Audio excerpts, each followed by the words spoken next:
When the Scottish Parliament was first formed in 1999, there was no building for it, so its first temporary home was here in the Assembly Hall.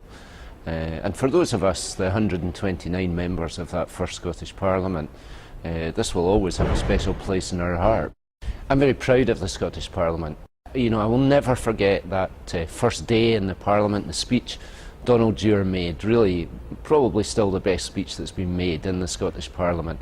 And I think all of us, the 129 people who had the privilege of being members of the first Scottish Parliament, will never forget that first day when a Parliament came back to Scotland and to Edinburgh. I wanted to be part of this new Scottish Parliament because I believed that the Scottish Parliament could be a powerful instrument for social progress in Scotland. And I think, you know, like any institution, the Scottish Parliament in 10 years has had its ups and downs, but it has done some very significant things.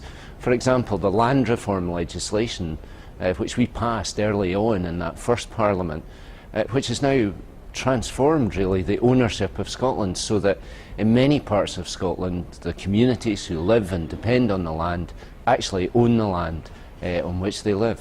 In the last couple of years, the Scottish Parliament has really failed to be the instrument for social progress that it should be.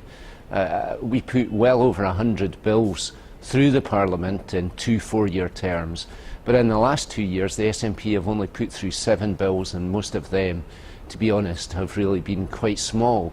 And I think that's why we've begun to see Scotland falling back in some areas, in educational attainment, for example. The number of teachers that we've got, 1,000 less than we had before.